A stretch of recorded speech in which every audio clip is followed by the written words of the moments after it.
how the court handles this, because obviously it's a very complex case for it to deal with. Well, these developments come alongside a report that has found England is strikingly unprepared for the effects of global warming. The report by the Climate Change Committee said that the government's lack of urgency over how England is to cope with and limit climate change was at odds with the recent experience of people living here. It said that without a step change in policy, there would be an increased risk to life and infrastructure. Well, joining us now is Lord Deben, who is the chairman of the UK's Independent Committee on Climate Change and a Conservative Party peer. It's a heck of an accusation you're throwing at the UK government. Well, it just happens to be true. The fact of the matter is that we aren't prepared for the much hotter weather. We're not prepared for the floods. The government has given money for new flood defences, but it hasn't given enough money to repair the old ones. You've got some pictures of floods here. The fact is we're not repairing our flood defences. More and more people will in fact be flooded. And in the summer, we're going to have very hot weather and more people will die because of the heat. And the government is not doing what it should do to make sure, for example, that new houses are built in a way which protects them for the future. We're still waiting for the legislation which the government promised us 3 or 4 years ago in order to protect even the new houses, leave alone the old ones. Well, given the kind of stock housing within the UK, those Victorian old houses that are just very difficult to renovate at the best of times, I just wonder, you point to the summer of 2022, where for the first time we had temperatures of 40 degrees, and you say that the government is just too slow to act, but this is going to cost a fortune. What specific things do you want the government to implement to counteract some of these problems that you raise in this report? There's a huge amount of money in the private sector which can be put in to improving your homes if the government had a system which protected that investment. All it needs is to step forward on that front. If we don't do something about the flood defences, more and more people will in fact be flooded. And the cost of clearing up afterwards is significantly greater than the cost of protection. And anyway, what's the government there for if it isn't to protect the public? That's its first duty.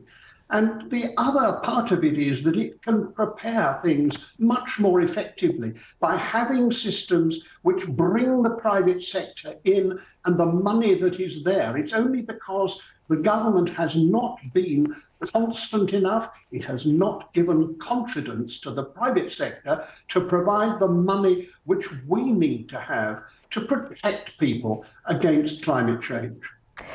Lord Deben, when you're talking about, as your report kind of stipulates, this is a make or break moment, it's pretty scary what you're saying. And I just wonder if you're speaking in kind of these alarmist ways that you actually negate the impact you're trying to make. You just put people off because they think, well, what on earth can we do? I mentioned, you know, the difficulty with sticking, say, solar panels on roofs of flats when people are living in such dense areas across the UK, such a densely populated island. Well, you're not helping by using the word alarmist. I'm not being alarmist. I've told you what you have to do. It's very simple. For example, the solar panels. Don't talk about the places you can't do it. What about all the places you can do it? Why aren't we doing it there? Why aren't we doing it on every roof of every warehouse? Why aren't we doing it on every roof of every new home? Why aren't we actually taking measures? And it's only when commentators like you talk about alarmism that people get worried. If they listen to the Climate Change Committee, they will hear the answers which we have to do in order to solve the problem. This problem is solvable if we do it now. If we don't, it will be very much more expensive and probably impossible. So let's get on with it. That's not in any way alarmist. It's actually very encouraging as long as we do it. You put me to rights. Let's bring in all of what you've said with our panel. And Alex, let's just start with you. Why aren't we doing it? I'm being accused of being alarmist. Why aren't we putting solar panels everywhere where we can be, where we should be?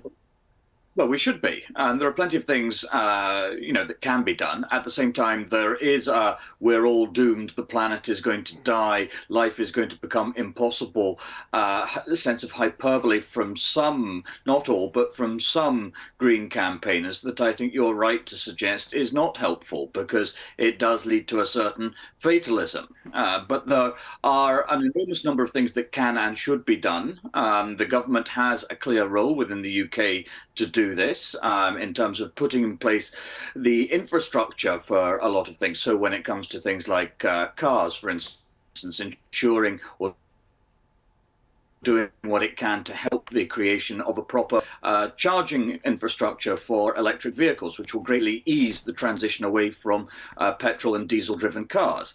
At the same time, while it's obviously the case that we need to mitigate against the impacts of climate change in the UK and indeed in Europe as a whole, we also have to be realistic about the impact that our own efforts in terms of reducing emissions will have on the global scale of the problem. Because fundamentally, while it is, yes, again, important to do as much as we can at a sensible pace here, it remains the case that unless China and the United States, and to a certain extent Russia and India and a couple of other countries get on board, then our own efforts are going to be relatively limited in terms of their contribution to what requires to be a planet-wide response to these looming challenges. It can be done. The technology is going to help us eventually get it done in a way that minimizes disruption and cost. But it will be a long-term program, and it requires concerted international agreement as well as governments getting on board with sensible measures that can be taken at home right now. So long-term measures, and you mentioned the US, so let's throw some of those points at Brian, because we've got President Biden's climate bill is being described as possibly reducing greenhouse gas emissions by 40% by 2030. Is the US getting it right? Is President Biden leading the way? He's certainly spending the way to it. Whether he gets it right is still to be determined. I think that's part of the problem is they throw a lot of money to this, crossing the fingers and hope it works out for the best. But yeah, I mean, listen, we're spending a lot of money. I think this is where the space is going to lead to, the broader conversation that Americans want to understand is, why is it nuclear energy part of the conversation? That's the most carbon free. That's the most efficient thing out there. But we're spending our way to try to find some solutions, and we're still a ways out there. But there's certainly a significant investment by the Biden administration in this green technology and in climate change, reversible actions. So let's just get the final thoughts of Lord Deben there, and just spending the way out of it. Are the Americans getting it right? Because arguably the UK, you're saying, is strikingly unprepared for what is coming around the corner, or what is practically here upon us. But without doing this with China, without doing this with the US, is it effective for one country to go it alone? Of course not, and we've been leading the way. China is actually doing more than most countries. It's reducing the amount, increasing the amount of offshore wind, increasing the amount of photovoltaics. It's committed itself to reducing, getting to net zero by 2060. It's 10 years behind, but it will do that. So, and America is now doing it. And the reason that they have put renewable energy first is frankly because it's the cheapest way to generate electricity. I believe that nuclear power has a part to play, but it's a small part compared with wind power and photovoltaics. And last year was the first time that photovoltaics have actually passed in the United States the amount of generation which coal gives. So we are all on this together. We've signed up to it. It is now an international agreement. And the reason we have to do it is because we've got other people to do it as well. And because most of the climate change that's happening at the moment is the result of the Industrial Revolution, which of course we led, from which we have become rich, and we now have to put it right for the rest of the world. Message loud and clear. Lord Deben, Chairman of the UK's Independent Committee on Climate Change, thank you for your time. Thank you for sharing your report's findings. Thank you.